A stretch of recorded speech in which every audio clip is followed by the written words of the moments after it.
கர்த்தருக்குள் பிரியமான தேவ ஜனங்களே, உங்கள் எல்லாரையும் இயேசுவின் நாமத்திலே வாழ்த்து வரவேற்றுக் கொள்கிறேன்.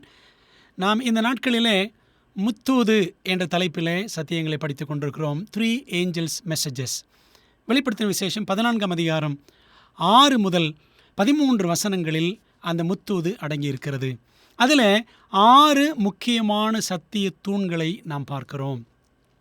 முதலாவது நித்திய சுவிசேஷம், இரண்டாவது வருகைக்கு முந்தைய நியாய தீர்ப்பு, மூன்றாவது தேவனுடைய பிரமாணம், நான்காவது ஓய்வு நாள், ஐந்தாவது இந்த வரிசையில் நாம் பார்க்கும் பொழுது மரணத்தில் மனிதனின் நிலை என்ற ஒரு சத்தியத்தை படிக்கிறோம். ஆறாவதாக இயேசுவின் விசுவாசம் என்ற ஒரு சத்தியம் இருக்கிறது. ஆகவே இந்த 6 காரியங்கள் அடங்கி இருப்பது தான் முத்தூது.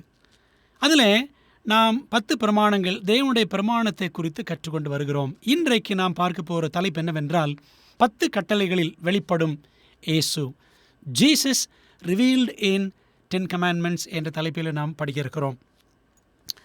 நம்முடைய தியானத்திற்குரிய மைய வசனம் பிரசங்கி 12ஆம் அதிகாரம் 13 மற்றும் 14ஆம் வசனங்கள். காரியத்தின் கடைத்தொகையை கேட்போமாக, தேவனுக்கு பயந்து அவர் கற்பனைகளை கைக்கொள், எல்லா மனுஷர் மேலும் விழுந்த கடமை இதுவே. ஒவ்வொரு கிரியையும் அந்தரங்கமான ஒவ்வொரு காரியத்தையும் நன்மையானாலும் தீமையானாலும் தேவன் நியாயத்திலே கொண்டு வருவார் என்பதாக நாம் வாசிக்கிறோம். சாலமோன் என்ற ஒரு மிகச்சிறந்த ஞானியை பற்றி நாம் அறிவோம். தனது 18 வயதுக்கு முன்பாகவே அவன் அரசன் ஆனான். அவன் முழு இஸ்ரவேல் தேசத்துக்கும் 12 கோத்திரங்களுக்கும் இருந்த 3ஆம் அரசன் என்று சொல்ல வேண்டும். முதலாவது சவுல், இரண்டாவது தாவீது, மூன்றாவது சாலமோன். இந்த சாலமோன் அரசனாக இருந்த காலகட்டத்தில் ஓப்பீரிலிருந்து தங்கம் இறக்குமதி செய்யப்பட்டது. ஸ்பெயின் நாட்டிலிருந்து வெள்ளி இறக்குமதி செய்யப்பட்டது. அரேபியாவிலிருந்து இரத்தின கற்கள், வாசனை பொருட்கள் இறக்குமதி செய்யப்பட்டன. இந்தியாவிலிருந்து யானை தந்தம், குரங்கு, மயில் போன்ற ஜீவராசிகள் எல்லாம் அங்கே இறக்குமதி செய்யப்பட்டதாக நாம் பார்க்கிறோம். அன்பானவர்களே, அப்படியானால் எவ்வளவு செல்வச் செழிப்பு வாய்ந்த ஒரு அரசனாக அவன் ஆளுகை செய்திருக்கிறான் என்று யோசித்து பாருங்கள். அவனது அன்றாட பந்தியில் உட்கார்ந்து அமர்ந்து சாப்பிட்டவர்கள் 10,000 பேர் என்று வேதம் சொல்லுகிறது. வியாபார கப்பல்களால் ஆண்டுதோறும் அவன் ராஜ்யத்திற்கு வந்த வருமானம் $10 மில்லியன், அதாவது $1 கோடி இந்திய மதிப்பில் இன்றைக்கு 1,19,941 ரூபாய். அது மட்டுமா, இந்த அரசனின் ஞானம் கண்டு ஆச்சரியத்தில் வியந்து போனவள் ஷேபா நாட்டு ராஜஸ்திரீ. இதை குறித்து நீங்கள் படிக்க வேண்டும் என்றால் 1 ராஜாக்கள் 10ஆம் அதிகாரத்தை படிக்க வேண்டும். அவள் வந்து அரசனை பலவிதமான கேள்விகளால் அவனுடைய ஞானத்தை சோதித்து பார்த்தாள். எல்லாவற்றுக்கும் அழகாக பதில் கொடுத்தான் சாலமோன். கடைசியில் அவள் என்ன செய்தாலாம், சாலமோன் ராஜாவுக்கு வெகுமதி கொடுத்தாலாம். அவள் அரசனுக்கு தந்த வெகுமதி $3 மில்லியன், அதாவது $30 லட்சம், இந்திய மதிப்பின்படி 25,74,83,100 ரூபாய் இன்றைய மதிப்புப்படி. அன்பானவர்களே, அப்போ இந்த சாலமோன் எவ்வளவு பணம் படைத்தவன் என்று யோசித்து பாருங்கள். அது மட்டுமல்ல, பொருளாதார ரீதியாக மட்டுமல்ல, அறிவு ரீதியாகவும் அவன் மிகவும் திறமை படைத்தவன். பைபிள் சொல்லுகிறது, சாலமோன் எழுதிய நீதிமொழிகள் 3000, அவன் எழுதிய பாடல்கள் 1005 என்று நாம் பார்க்கிறோம். இவர் என்னவெல்லாம் குறித்து எழுதியிருக்கிறார் அல்லது பேசியிருக்கிறார் என்றால், அவர் பேசியுள்ள தலைப்புகள் இயற்கை வரலாறு, நேச்சுரல் ஹிஸ்ட்ரி. பாருங்களேன், எறும்பை பற்றி ரொம்ப அழகாக பேசியிருப்பார் சாலமோன். நம்ம அதை நீதிமொழிகளில் 2 இடங்களிலே வாசிக்கலாம். விலங்கியல், ஜுவாலஜி, நிறைய மிருகங்களை பற்றி எல்லாம் பேசியிருக்கிறார். கரடியை பற்றி பேசியிருக்கிறார், காளையை பற்றி பேசியிருக்கிறார். பறவையியல், ஆர்னித்தாலஜி என்று சொல்வார்கள், பறவைகளை பற்றி நிறைய பேசியிருக்கிறார். வாழ்வியல், லைஃப் சயின்ஸ், நம்முடைய வாழ்க்கையில் எப்படி வாழ வேண்டும் என்பதையும் மிக அழகாக கற்று தேர்ந்து அடிபட்டு நல்ல பாடங்களை நமக்கு கொடுத்து சென்றிருக்கிறவர் சாலமன் ஞானி. அன்பானவர்களே, ஏன் இதெல்லாம் சொல்கிறேன் அப்படின்னா, இப்படி வாழ்க்கையை எவ்வளவாக அனுபவித்தவன் இந்த சாலமோன் தன்னுடைய வாழ்நாள் கடைசியில் அவர் எழுதின கடைசி புத்தகம் பிரசங்கி என்ற புத்தகம். அந்த புத்தகத்தில் கடைசி அதிகாரம், கடைசி 2 வசனங்களில் அவர் நமக்கு கொடுத்து சென்றிருக்கிற ஒரு கடைசி செய்தி என்னவென்றால், அதான் பிரசங்கி 12 அதிகாரம் 13, 14 வசனங்கள். ஆரம்பத்தில் வாஸ்தவம் அல்லவா, தேவனுக்கு பயந்து அவருடைய கற்பனைகளை கைக்கொள், எல்லா மனுஷர் மேலும் விழுந்த கடமை இதுவே. கடைசி காலத்தில் வாழும் நமக்கும் அது முக்கியமான செய்தியே என்பதில் சந்தேகம் இல்லை. ஆகவே இந்த முக்கியமான செய்தியை நாம் ஜெபத்தோடு படிக்க வேண்டும் அல்லவா? ஜெபிப்போம். நல்ல பிதாவே, உடைய நாமத்திற்கு நன்றி செலுத்துகிறோம். உலகின் மிகச்சிறந்த ஞானியான சாலமோன் எழுதி வைத்திருக்கிற கடைசி செய்தியின் முக்கியத்துவத்தை, மகத்துவத்தை இன்றைக்கு நாங்கள் படிக்க போகிறோம். கர்த்தருடைய கரம் எங்களை நடத்தட்டும். ஆவியானவர் எங்களோடு பேசும். கர்த்தாவை சொல்லும் அடியார்கள் கேட்கிறோம். எங்களுடைய அகக்கண்களை திறந்தருளும். உம்முடைய வழிகளில் நடக்க பலன் தாரும். இயேசுவின் மூலம் ஜெபிக்கிறோம் நல்ல பிதாவே, ஆமென். 10 கட்டளைகள் மிகவும் முக்கியமானவை. அதைத்தான் சாலமோன் கடைசியாக சொல்லி சென்றிருக்கிறார். தேவனுக்கு பயந்து அவருடைய கற்பனைகளை கைக்கொள், எல்லா மனுஷர் மேலும் விழுந்த கடமை இதுவே. 10 கட்டளைகளை பற்றி சாலமோன் அது நம் கடமை என்று சொல்லுகிறார். அதை நம்ம படித்தோம். சரி, அடுத்து தாவீது என்ன சொல்லுகிறார்? அதாவது சாலமோனுடைய அப்பா என்ன சொல்லியிருக்கிறார்? தாவீது அது என் கீதம் என்று சொல்லியிருக்கிறார். 119 சங்கீதம் 54 வசனத்தில், நான் பரதேசியாய் தங்கும் வீட்டிலே, எங்கே? இந்த உலகம், உமது பிரமாணங்கள் எனக்கு கீதங்களாயின. அப்போது மகன் சொல்கிறாரு, உமது பிரமாணம் என் கடமை என்று சொல்லுகிறார். அப்பா சொல்லுகிறார், உமது பிரமாணம் என் கீதம் ஆண்டவரே. பிரமாணம் பற்றி நீளமான சங்கீதம் 119 சங்கீதம் அதை தாவீது எழுதினார் என்பதில் சந்தேகம் இல்லை. அதை குறித்து 10 கட்டளைகளை பற்றி பவுல் என்ன சொல்லியிருக்கிறார் பார்க்கலாமா?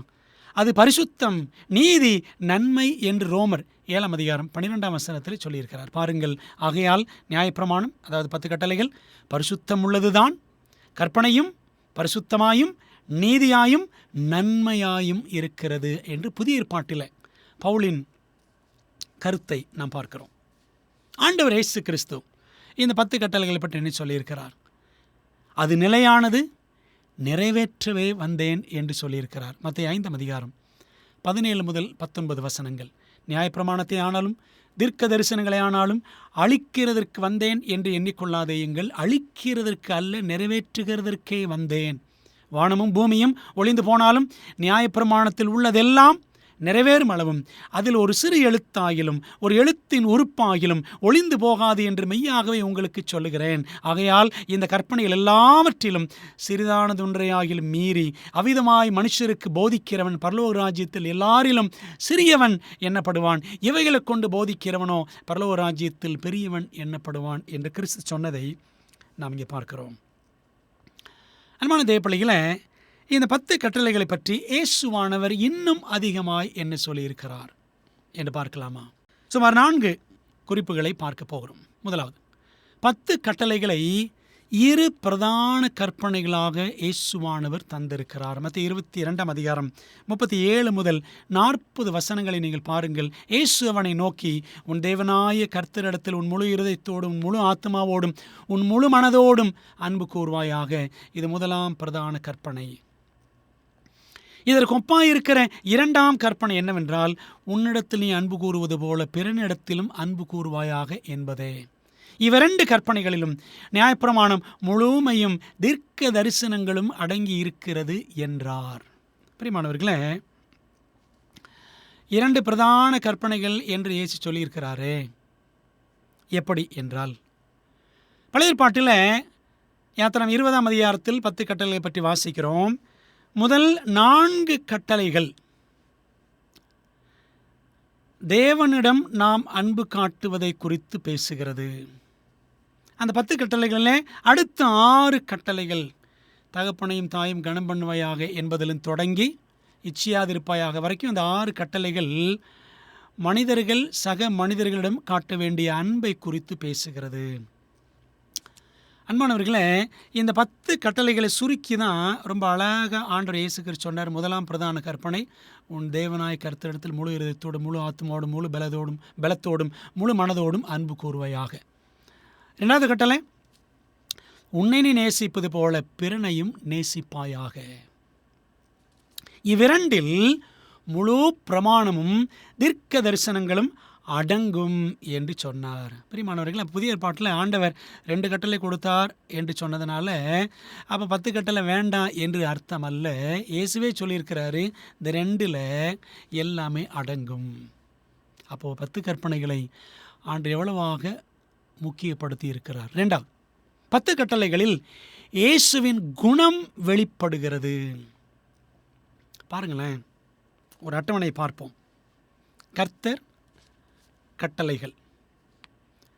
நீங்கள் இப்படி ஒரு அட்டவணை போட்டிங்கன்னா சுமார் 20-25 குறிப்புகள் பார்க்கலாம். ஆனால் ஒரு 7 காரியங்களை மட்டும்தான் பார்க்க போகிறோம். பாருங்களேன், இயேசு சொன்னார், நானே வழியும் சத்தியமும். அவர் சத்தியம், அவருடைய கட்டளைகளும் சத்தியம்.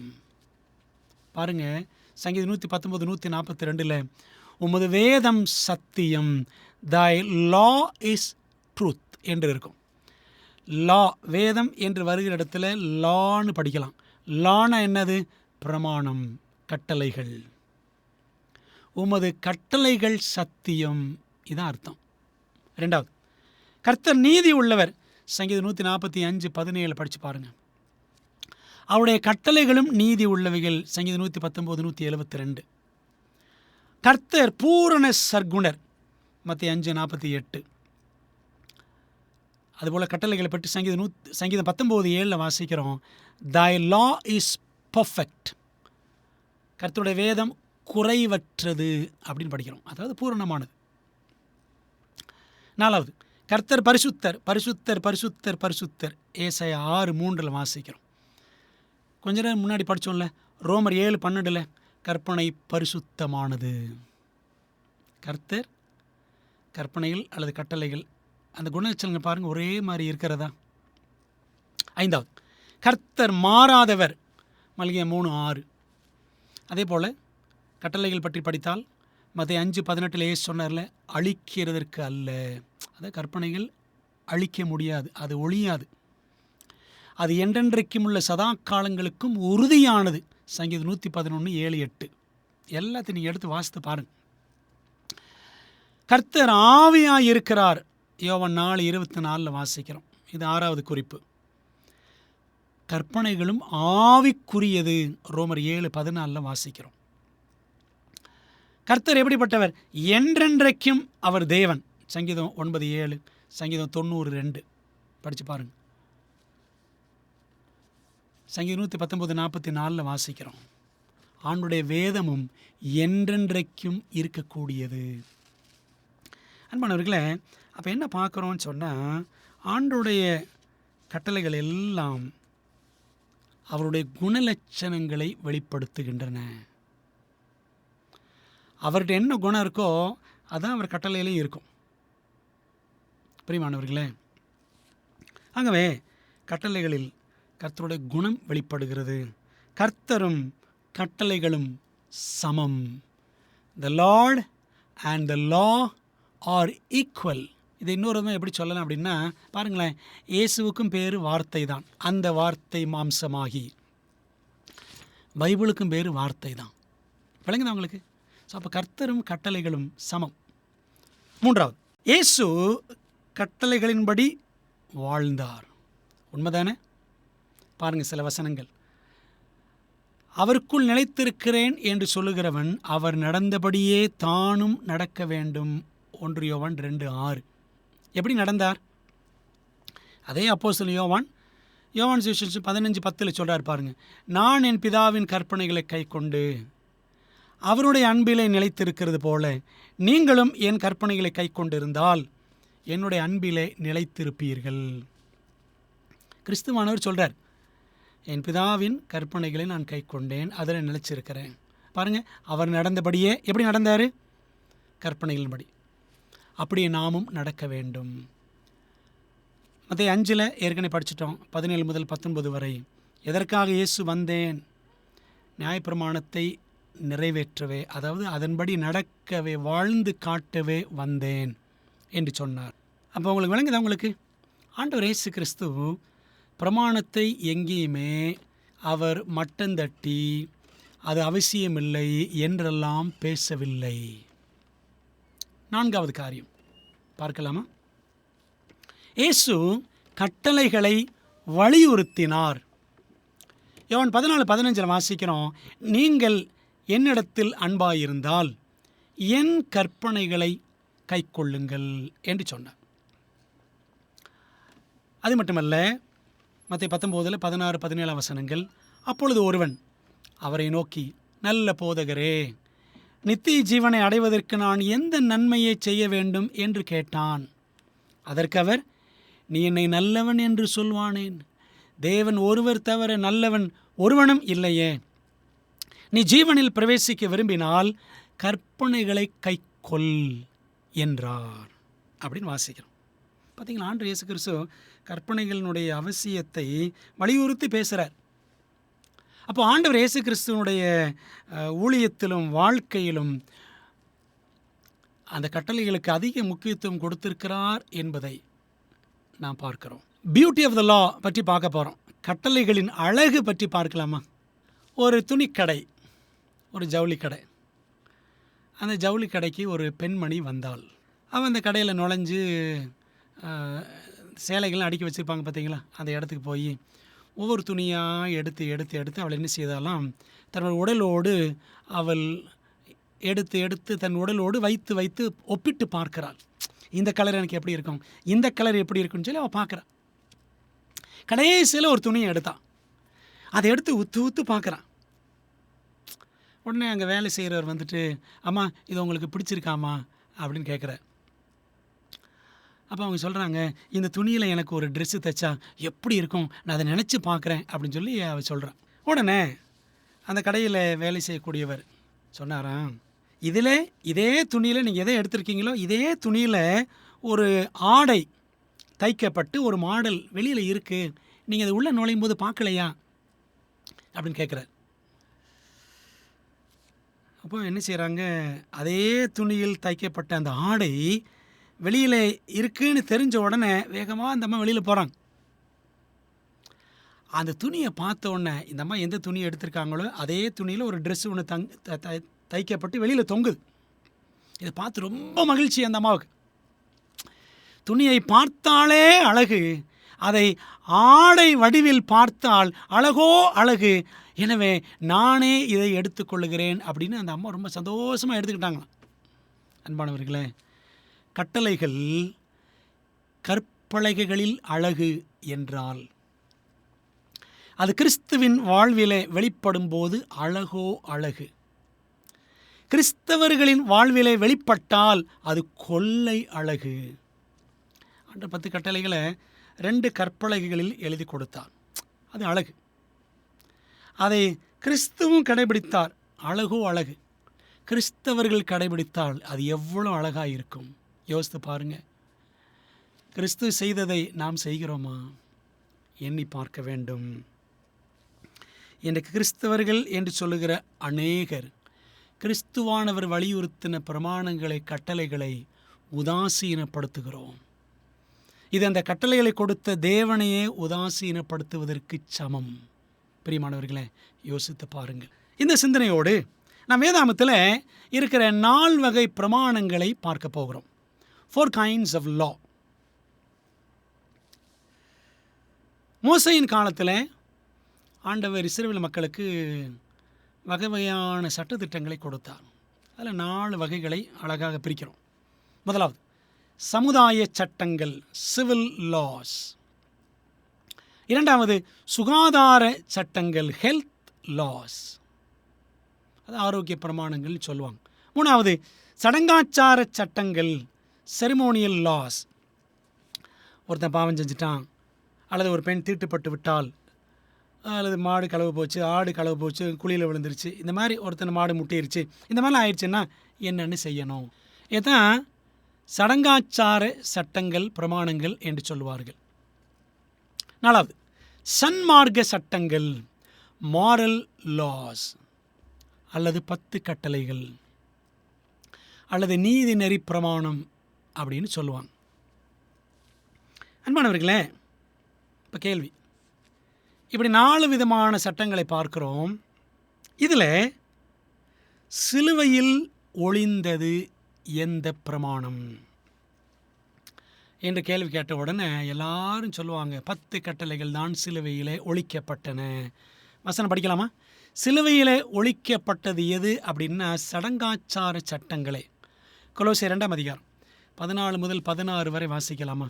நமக்கு எதிரடையாகவும் கட்டளைகளால் நமக்கு விரோதமாகவும் இருந்த கையெழுத்தை குலைத்து அதை நடுவில் இராதபடிக்கு எடுத்து சிலுவையின் மேல் ஆணி அடித்து துரைத்தனங்களையும் அதிகாரங்களையும் உரிந்து கொண்டு வெளியரங்கமான கோலமாக்கி அவைகளின் மேல் சிலுவையிலே வெற்றி சிறந்தார். ஆகையால் போஜனத்தையும் பானத்தையும் குறித்தாவது, பண்டிகை நாளையும் மாத பிறப்பையும் ஓய்வு நாட்களையும் குறித்தாவது ஒருவனும் உங்களை குற்றப்படுத்தாதிருப்பானாக அப்படின்னு பவுல் எழுதி வைத்திருக்கிறார். பிரியமானவர்களே, பாருங்கள், எது நமக்கு எதிரடையாக இருந்த பிரமாணம், எது நமக்கு விரோதமாக இருந்த கட்டளை அப்படின்னு கொஞ்சம் யோசித்து பார்க்கணும். ஒரு வசனத்தை வாசிப்போம். நான் பைபிள்லேருந்து வாசிக்கிறேன், அது திரையில் இல்லை. உபாகமம் புத்தகத்தில் 31வது அதிகாரம், உபாகமம் 31வது அதிகாரத்தில் வசனங்கள் 24 26 வரை. மோசே இந்த நியாயப்பிரமாணத்தின் வார்த்தைகள் முழுவதையும் ஒரு புஸ்தகத்தில் எழுதி முடித்த பின்பு மோசே கர்த்தருடைய உடன்படிக்கை பெட்டியை சுமக்கிற லேவியரை நோக்கி, நீங்கள் இந்த நியாயப்பிரமாண புஸ்தகத்தை எடுத்து அதை உங்கள் தேவனாய கர்த்தருடைய உடன்படிக்கை பெட்டியின் பக்கத்திலே வையுங்கள், அங்கே அது உனக்கு விரோதமான சாட்சியாய் இருக்கும். என்ன படிக்கிறோம்? நியாயப்பிரமாண புஸ்தகம் யார் எழுதுனா? மோசே எழுதினார். எங்கே வைக்க சொன்னார்? உடன்படிக்கை பெட்டிக்கு பக்கத்தில் வைக்க சொன்னார். 10 கட்டளைகள் யார் எழுதுனா? கர்த்தர் தன்னுடைய சொந்த விரலில் எழுதினார். யாத்திரம் 31:18. அதை எங்கே வச்சாங்க? உடன்படிக்கை பெட்டிக்கு உள்ளே வச்சாங்க. அப்படியானால் உள்ளே வைக்கப்பட்டது நமக்கு சாதகமானது, வெளியே வைக்கப்பட்டது நமக்கு விரோதமானது. பிரியமானவர்களே, அந்த வெளியே வைக்கப்பட்ட பிரமாணம் என்ன தெரியுமா? அதான் சடங்காச்சார பிரமாணம். சிலுவையில் ஒளிந்தது எது தெரியுமா? அந்த பெட்டிக்கு வெளியில் வைக்கப்பட்ட, பக்கத்தில் வைக்கப்பட்ட சடங்காச்சார பிரமாணம். ஆகவே சிலுவையில் இயேசு தொங்கின பொழுது ஒழிக்கப்பட்டது 10 பிரமாணம் கிடையாது. பைபிளை சரியாக நாம் படிக்க வேண்டும். பிரியமானவர்களே, ஆனால் இன்றைக்கு கிறிஸ்தவர்கள் சர்வசாதாரணமாக இயேசு சிலுவையில் மரித்த பொழுது 10 கட்டளை எல்லாம் ஒழிச்சிட்டாரு, நாம் பிரமாணத்திற்கு கீழானவர்கள் அல்ல, கிருபைக்கு கீழானவர்கள் அப்படின்னு சொல்கிறாங்க. பிரியமானவர்களே, தேவன் கிருபையாக நமக்கு சட்டத்திட்டங்களை கொடுத்துருக்கிறார். சரிங்களா? நம்ம என்னாலும் நல்லா இருக்கணும்,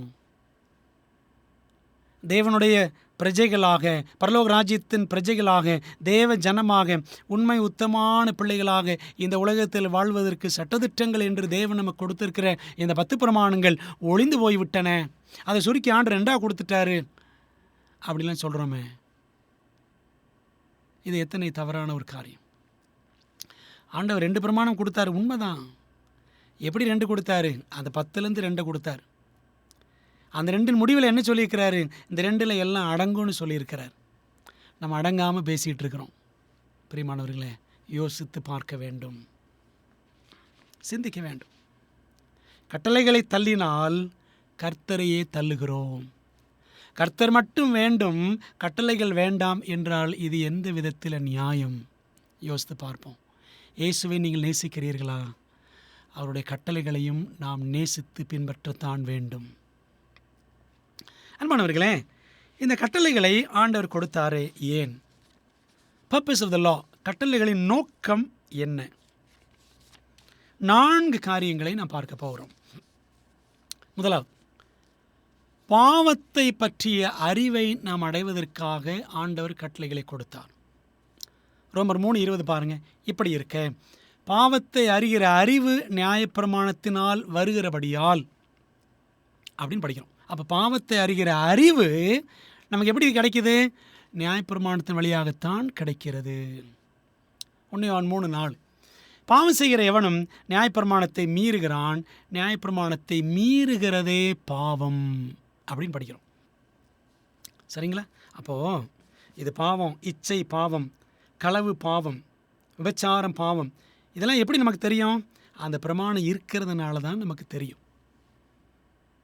அன்பான தேவப்பிள்ளைகளே, இதுதான் முதலாவது நோக்கம். 2வது நோக்கம் பாருங்கள். பிரமாணத்தின் அடிப்படையில் தான் தேவன் நியாய தீர்ப்பு செலுத்த இருக்கிறார். யாக்கோபு 2:10 மற்றும் 12 வசனங்கள்.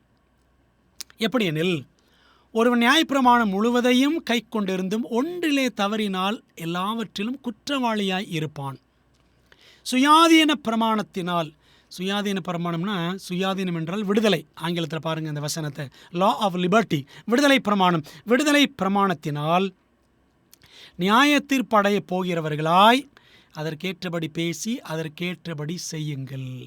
பாருங்கள், நம்ம ஒரு விடுதலை வாழ்வதற்காகத்தான் ஆண்டவர் கட்டளைகளை கொடுத்துருக்கிறார். அந்த கட்டளைகளின் அடிப்படையில் தான் தேவன் நம்ம நியாயம் தீர்க்க போகிறார். ஆகவே அதற்கேற்றபடி பேசணும். அது பொய் சாட்சி வாழ்க்கை வாழ்ந்துடக்கூடாது. அதற்கு ஏற்றபடி செய்யணும். இஷ்டப்படி செஞ்சிடக்கூடாது, இச்சைப்படி செஞ்சிடக்கூடாது. சரிங்களா? அதனால் ஆண்டவர் கட்டளைகளை கொடுத்துருக்கிறார். இந்த கட்டளைகளின் அடிப்படையில் தான் நமக்கு நியாய தீர்ப்பு. பிரசங்க 12 அதிகாரம் ஆரம்பத்தில் சொன்னேன்ல, 13 வசனம் 14 வசனம் படித்து பாருங்கள். 12 அதிகாரம் 13 வசனம் என்ன சொல்லுது? தேவனுக்கு பயந்து அவருடைய கற்பனைகளை கைக்கொள், எல்லா மனுஷன் மேல் விழுந்த கடமை இதுவே. 14 வசனம் என்ன சொல்லுது? ஆண்டவர் ஒவ்வொரு காரியத்தையும் அந்தரங்கத்தில் செய்யப்பட்டது, பகிரங்கமாய் செய்யப்பட்டது, நன்மையானாலும் தீமையானாலும் எல்லாவற்றையும் நியாய தீர்ப்பில் கொண்டு வருவார். பார்த்தீங்களா? அப்போ அந்த நியாய தீர்ப்பில் கொண்டு வருவார்னா எதன் அடிப்படையில்? அவருடைய கற்பனைகளின்படி நாம் வாழ்ந்தோமா, கர்த்தரை நேசித்து அவருடைய கற்பனைகளை கீழ்ப்படிந்து வாழ்ந்தோமா என்பதன் அடிப்படையில் தான் நியாய தீர்ப்பு. அப்போது அந்த பிரமாணத்தின்படி நடப்பதே மெய்யான விடுதலை. 3வது, எந்த நோக்கத்திற்காக தேவன் நமக்கு கட்டளையில் கொடுத்திருக்கிறார்? பிரமாணம் நமக்கு ஆசிரியராய் இருக்கும்படி தேவன் கொடுத்திருக்கிறார். கலாத்தியர் 3:24. இவ்விதமாக நாம் விசுவாசத்தினாலே நீதிமான்களாக்கப்படுவதற்கு நியாயப்பிரமாணம் நம்மை கிறிஸ்துவனிடத்தில் வழிநடத்துகிற உபாத்தியாய் இருந்தது. உபாத்தின்னா ஆங்கிலத்தில் பாருங்கள், ஸ்கூல் மாஸ்டர் என்று இருக்கும், டீச்சர் என்று இருக்கும். உபாத்தி இதான் ஒரு பழைய தமிழ் வார்த்தை, உபாத்தி. இது அப்படி என்னாச்சு? உபாத்தி உபாத்தி உபாத்தி கடைசியில் வாத்தின்னு ஆயிடுச்சு. சரிங்களா? வாத்தி வாத்தியார் அப்படின்னு ஆயிடுச்சு. பிரமாணம் நமக்கு ஆசிரியர், வாத்தியார், உபாத்தி. இந்த பிரமாணம் நம்ம ரட்சிக்குமா? நம்ம ரட்சிக்காது. The law cannot save us. பிரமாணத்தால் உங்களை இனி ரட்சிக்கவே முடியாது. ஆனால் அது நம்மை இரட்சகரிடம் வழி நடத்தும். இது பாவம் அப்படின்னு நம்ம காண்பித்து, இந்த பாவத்தில் உனக்கு விடுதலை வேண்டுமா? நான் ஒன்றும் செய்ய முடியாது. பிரமாணம் சொல்லும், நான் ஒன்றும் செய்ய முடியாது, உன் பாவத்தை தான் காட்டுவேன், நீ இயேசுவிடம் தான் போகணும். சரிங்களா? 4வதாக தேவனின் அன்பை வெளிப்படுத்துகிறது. The law of God reveals the love of God. அன்பானவர்கள், நாம் பார்த்தோம் ஆரம்பத்திலேயே கர்த்தர் கட்டளைகள் என்ற ஒரு அட்டவணை பார்த்தோம். கர்த்தருடைய குணங்கள் என்னெல்லாம் பார்த்தோமோ அதெல்லாம் அப்படியே கட்டளைகளிலும் வெளிப்படுகிறது. பிரியமான தேவப்பிள்ளைகளே, நம் மீது அன்பு வைத்திருக்கிற தேவன் நாம் என்னாலும் நன்றாயிருக்க வேண்டும், இந்த உலகத்தில் நற்சாட்சிகளாக விளங்க வேண்டும் என்பதற்காகத்தான் அவர் கட்டளைகளை கொடுத்திருக்கிறார். சரிங்களா? கட்டளைகள் நமக்கு இருக்கும் என்றால் நாம் ஒரு ஒழுங்கீனமான வாழ்க்கை வாழ மாட்டோம். சமுதாயம் என்று எடுத்துக்கொண்டாலும் சரி, ஒரு பள்ளிக்கூடம் எடுத்துக்கிட்டாலும் சரி, அல்லது ஒரு சாலையில் பயணிக்கிறோம் என்று சாலை பயணம் என்றாலும் சரி, எல்லா இடத்துலையுமே சட்டத்திட்டங்கள் இருக்குது. பிரியமானவர்களே, அப்போது சமுதாயத்திற்கு ஏன் சட்டத்திட்டங்கள்னால் குடிமக்கள் நல்லா இருக்குன்றதுக்காக அரசாங்கம் சட்டம் கொடுத்துருக்கு. அப்போது அது அரசாங்கம் மக்கள் மீது வைத்திருக்கிற அன்பை வெளிக்காட்டுகிறது. பிரியமானவர்களே, பரலோக அரசாங்கம் நமக்கு 10 கட்டளை கொடுத்திருக்கிறது. அதன் வழியாக தேவனுடைய அன்பு நமக்கு வெளிப்படுகிறது. அந்த 10 கட்டளைகள் ஒரே வார்த்தையில் சொன்னால் அன்பு என்று தான் சொல்ல வேண்டும். ரோமர் 13 அதிகாரம் 10 வசனத்தை படித்து பாருங்கள். அது 2 வார்த்தைகளிலே சொன்னால் முதல் 4 கற்பனைகள் தேவனிடம் அன்பு, அடுத்த 6 கட்டளைகள் மனிதனிடம் அன்பு. அதை 3 வார்த்தைகள் சொன்னால் முதல் 4 கட்டளைகள் தேவனிடம் அன்பு, 5வது கட்டளை உன் குடும்பத்தாரிடம் அன்பு, அடுத்த 6லேருந்து 10 கட்டளை வரையும் பார்த்தோம்னா மற்றவர்களிடம் அன்பு. பாருங்கள், ஆண்டவர் கட்டளைகளில் எப்படி பிரித்தாலும் அன்பு தாங்க வருது. ஆகவே 10 கட்டளைகள் தேவனுடைய அன்பை வெளிப்படுத்துகிறது. அதை சுருக்கமாக பார்க்கலாமா? இந்த 10 கட்டளைகளை நாம் புரிந்து கொள்ள வேண்டிய மொழி நடையில் நம்ம இங்கே பார்ப்போம். முதலாவது, அனைத்துக்கும் மேல் ஆண்டவரிடம் மட்டும் அன்பு கொள். 2வது, கல்லையும் கட்டையையும் வணங்காதே. கடவுளை ஒரு உருவமாக வச்சு வழிபடணும்னு நினைக்கக்கூடாது. 3வது, கடவுளின் பெயரை களங்கப்படுத்தாதே. கிறிஸ்தவன் என்று பெயர் வைத்து கொண்டு அநியாயமாக வாழக்கூடாது. ஏன்? அந்த கிறிஸ்தவன் என்ற பெயரிலேயே கிறிஸ்து என்ற பெயரும் அடங்கி இருக்கிறது. கிறிஸ்துவின் நாமத்தை சொல்லுகிற எவனும் அநியாயத்தை விட்டு விலகக் கடவன். 2 தீமோத்தேயு 2:19 படித்து பாருங்க. ஓய்வு நாளை கவனமாக கைக்கொள். 4வது கட்டளை. சும்மா எந்த நாள் ஓய்வு நாள் கிடையாது. ஆண்டவர் வேதாமத்தில் சொல்லியிருக்கிற ஓய்வு நாள் தான் மெய்யான ஓய்வு நாள். 7ஆம் நாளோ உன் தேவனாய கர்த்தருடைய ஓய்வு நாள். 7ஆம் நாள் சனிக்கிழமை. 5வது கட்டளை, உன் பெற்றோரை எந்நாளும் மதி. அவங்க வயசானாலும் சரி. 6வது, மனித உயிரை எப்போதும் புனிதமாக எண்ணு. 7வது, உன் மனைவிக்கு உண்மையாயிரு. 8வது, சிறிதோ பெரிதோ எதையும் எவருடையதையும் திருடாதே. 9வது, உனக்கு அடுத்தவனின் நடத்தையை உண்மையாய் சொல். அவர் அப்படி நடந்தார் தான் சொல்லணும். அவர் நடக்காத காரியத்தை, அவர் செய்யாத காரியத்தை செஞ்ச மாதிரி சொல்லக்கூடாது. பொய் சாட்சி. 10வது, சுயநல பேராசையை உன் உள்ளத்திலிருந்து அகற்று. ஆண்டவர் எவ்வளோ அழகாக சட்டம் கொடுத்துருக்காரு பார்த்தீங்களா? அன்பான தேவப்பிள்ளைகளே, வேதாமத்திலே முதல் 5 புஸ்தகங்கள் பழைய ஏற்பாட்டில் பஞ்சாகமம் என்று சொல்லப்படுகிறது. ஆதியாகமம், யாத்திராகமம், லேவியராகமம், எண்ணாகமம், உபாகமம் அல்லது 5 ஆகமம் என்பார்கள். ஆங்கிலத்தில் பென்டட்யூக் என்று சொல்வார்கள். அந்த 5 புஸ்தகங்களிலிருந்தும் எடுக்கப்பட்ட அந்த சட்டங்கள் எத்தனைன்னு கணக்கு போட்டீங்கன்னா 613 சட்டங்கள். நான் வீட்டில் ஒரு பைபிள் வச்சுருக்கிறேன், சொல்லோவிய வேதாகமம். தமிழ் பைபிள் நல்லா பெருசாக இருக்கும். அதில் ரொம்ப அழகாக இருக்கும் பைபிள். கூடுதல் குறிப்புகள் நிறைய கொடுத்துருக்கும். அதில் அந்த உபாகமம் அந்த பகுதிக்கு வரும்பொழுது பார்த்திங்கன்னா சுமார் 613 சட்டங்களும் அப்படி அழகாக அட்டவணை போட்டு பிரித்து அழகாக எல்லாம் பிரித்து அங்கே எழுதியிருப்பாங்க. அந்த பைபிள் 613 சட்டங்கள் வரிசையாக இருக்கும். இந்த 613 நீங்கள் பாருங்களேன். 6 கூட்டுங்க. 6 1 7 பக்கத்தில் இருக்கிற 3 7 3 10. இந்த 613 சட்டங்களை ஆண்டவர் சுருக்கமாக எப்படி கொடுத்துருக்கிறாருன்னா 10 கட்டளைகளும் கொடுத்துருக்காரு. இந்த 10 கட்டளைகளுடைய விரிவாக்கம் தான் 613 சட்டங்கள். இந்த முழு வேதாகமமும் 10 கட்டளைகளின் விளக்கமே ஆகும். சரிங்களா? கர்த்தர் கட்டளைகள் தந்தார். கர்த்தரின் குணமும் கட்டளைகளின் குணமும் ஒன்றே என்று பார்க்கிறோம். ஆகவே இந்த 10 கட்டளைகளில் அது குறித்த விளக்கம் முழு பைபிளில் அடங்கி இருக்கிறது. சரிதானே? அன்பான தேவ பிள்ளைகளை, பைபிளை எப்படி நம்ம வார்த்தை, இயேசுவுக்கு வார்த்தைன்னு படிக்கிறோமோ பைபிளுக்கும் வார்த்தை தான். சரிங்களா? அதே போல் கர்த்தருடைய கட்டளைகள் கர்த்தரை நமக்கு வெளிக்காட்டுகிறது. கடைசியாக ஒரு காரியத்தை பார்த்து நம்ம முடிக்க போகிறோம். பிரமாணத்தை எதிர்க்கும் 2 பிரிவினர், 2 groups that resist the law. ஆண்டவருடைய கட்டளைகள் வேண்டாம் என்று சொல்லுகிறவர்களும் இருக்கிறார்கள். 2 குழுவினர். 1 மாம்ச சிந்தை உள்ளவர்கள். ரோமர் 8ஆம் அதிகாரம் 7ஆம் வசனம் பாருங்கள். எப்படி என்றால், மாம்ச சிந்தை தேவனுக்கு விரோதமான பகை. அது தேவனுடைய நியாயப்பிரமாணத்தை கட்டளைகளுக்கு கீழ்ப்படியக்கூடாமலும் இருக்கிறது அப்படின்னு படிக்கிறோம்.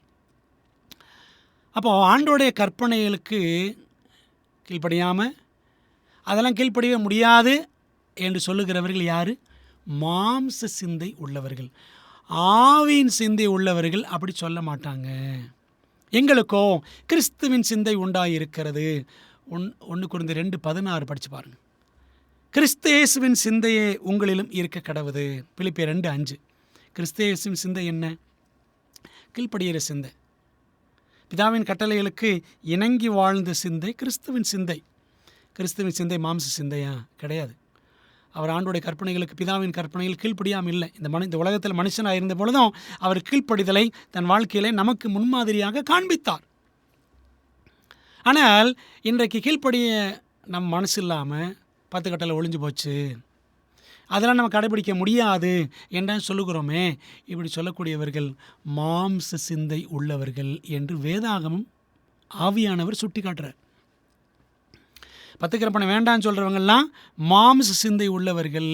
சரி, அதில் 2வது குறிப்பு பாருங்களேன். யார் ஆண்டுடைய பிரமாணத்திற்கு எதிர்க்கிறவர்கள்? முந்தின ஸ்லைடில் பார்ப்போம். வலுசற்பமான பிசாசு கூட்டம். சரிங்களா? பிசாசு கூட்டம் என்ன செய்யும்? ஆண்டுடைய பிரமாணம் வேண்டாம். முந்தின ஸ்லைடு போடுங்க. வெளிப்படுத்தல் 12 அதிகாரம் 17 வசனம் பாருங்க. அப்பொழுது வலுசற்பமானது ஸ்திரீயின் மேல் கோபம் கொண்டு. வலுசற்பம்னு யார்? பிசாசு. வெளிப்படுத்தல் 12:9 படித்து பாருங்க. ஸ்திரீயின் மேல், தீர்க்க தரிசனத்தில் ஸ்திரீ என்றால் சபை. பிசாசானவன் சபையின் மேல் கோபம் கொண்டு. சபைனா யார்? சபை என்று சொல்லுகிற இடத்துல என்னென்ன இருக்கும் பாருங்கள். தேவனுடைய கற்பனைகளை கை கொள்ளுகிறவர்களும் இயேசு கிறிஸ்துவை குறித்து சாட்சியை உடையவர்களும் ஆகிய. அப்போது சபைன்னா 2 அம்சம் இருக்கணும். 1 கற்பனைகளை கடைபிடிக்கணும், 2வது இயேசு கிறிஸ்து மேல் விசுவாசம் இருக்கணும். சரிங்களா? இன்றைக்கி இயேசு மட்டும் போதும்னு சொல்லிட்டு பிரமாணத்தை விட்டுறோம். சிலர் பிரமாணம் மட்டும் போதும்னு சொல்லிட்டு இயேசுவை விட்டுறாங்க. Law and the gospel should go together. பிரமாணமும் சுவிசேஷமும் இணைந்தே செல்ல வேண்டும். அதாங்க சபை. அதான் படிக்கிறோம் இந்த வசனத்தில். பிரியமானவர்களே, அப்படிப்பட்டவர்களுடனே அவளுடைய சந்ததியான, அந்த மெய்யான திருச்சபையின் சந்ததியான மற்றவர்களுடனே, ஆங்கிலத்தில் அந்த வார்த்தையை பாருங்கள், மற்றவர்கள், ரெம்னன்ட் என்று இருக்கும். கேஜேவியில் பாருங்கள், கிங் ஜேம்ஸ் வெர்ஷனில் மற்றவர்களுடனே என்றால் மீதமானவர்களுடனே யுத்தம் பண்ண போயிற்று. கடைசி நாட்களில் ஒரு சின்ன கூட்டம் இருக்கும், மீதமான கூட்டம் ஒரு கூட்டம் இருக்கும். பாருங்கள், நோவா காலத்தில் 8 பேர் தான் இருந்தாங்க. மற்ற எல்லாரும் பாவத்தினால் அழிஞ்சு போயிட்டாங்க ஜலப்பிரளயத்தில். அப்போ மீதமானவர்கள் யார்? அந்த 8 பேர். அதே போல தான் கடைசி நாட்களில் பெரும்பான்மை உலகம், கிறிஸ்துவ உலகம் கூட பிரமாணத்தை வேண்டான்னு சொல்லிடும். ஆனால் ஒரு சின்ன கூட்டம் இருக்கும், அவங்க தான் மீதமானவர்கள். அவங்க தான் ஆண்டோடைய திருச்சபை, மெய்யான திருச்சபை. அவங்க மேலே தான் பிசாசு கோபம் கொண்டு யுத்தம் பண்ணுவான். சரிங்களா? அப்போது ஆண்டோடைய பிரமாணத்தை எதிர்க்கிற 2 கூட்டம் யார்? ஒன்று மாம்ச சிந்தை உள்ள கூட்டம், இன்னொன்று பிசாசும் அவங்க கூட்டமும். பிரியமான தேவ பிள்ளைகளே, இந்த மாம்ச சிந்தை உள்ளவர்களும் இந்த பிசாசு கூட்டத்தில் சேர்ந்துருவாங்க. மறுபிறப்பு அடையாதவரே, தேவ கிருபையால் புதுப்பிக்கப்படாதவரே மாம்ச சிந்தை உள்ளவர். யார் மாம்ச சிந்தை உள்ளவர்? ஞானசானம் எடுத்திருப்பேன்னு சொல்லுவாங்க, ஆனால் உண்மையிலே மறுபிறப்பின் அனுபவம் கிடையாது. தேவ கிருபையினால் வாழ்க்கை புதுசாக இருக்காது. அவங்க தான் மாம்ச சிந்தை உள்ளவர்கள். பிசாசும் அப்படிப்பட்டவன் தான். பிரியமான தேவ பிள்ளைகளே, அவ யோசித்து பாருங்கள். 10 கட்டளைகளை கடைபிடிப்பது பாரம், அது பழையற்பாட்டு நுகம், அடிமைத்தனம் என்றெல்லாம் சொல்கிறாங்க. அப்படி சொல்லுகிறவர் தன் மனதின் பிரச்சனையே வெளிப்படுத்துகிறார், தன் மனதின் பிரச்சனையை விளம்பரப்படுத்துகிறார். பெரும்பான்மை கிறிஸ்தவர்கள் 10 கட்டளைகளை மட்டம் தட்டுகிறார்கள். கிறிஸ்து உயர்த்துறாங்க, அவருடைய கட்டளை கீழே போட்டுறாங்க. என்னங்க அது? கட்டளைகளை தள்ளுகிறவன் கர்த்தரையும் தள்ளுகிறான். ஆனால் பெரியவரான கிறிஸ்துவோ அதை மகிமைப்படுத்தி இருக்கிறார். ஏசாயா 42:21 பாருங்க. கர்த்தர் தமது நீதி நிமித்தம் அவன் மேல் பிரியம் வைத்திருந்தார். அவர் வேதத்தை, வேதம் என்ன? லா, பிரமாணம், கட்டளை. அவர் பிரமாணத்தை முக்கியப்படுத்தி அதை மகிமையுள்ளதாக்குவார் அப்படின்னு படிக்கிறோம். ஆண்டவர் கட்டளைகளை முக்கியப்படுத்தி மகிமையுள்ளதாக்குவார். அதை மகிமைப்படுத்தி இருக்கிறார். அன்பான தேவ பிள்ளைகளே, நாம் என்ன செய்கிறோம்? இன்றைக்கி கட்டளைகளை மட்டம் தட்டுறோம். கர்த்தர் மகிமைப்படுத்தினார், நாம் மட்டம் தட்டுறோம்.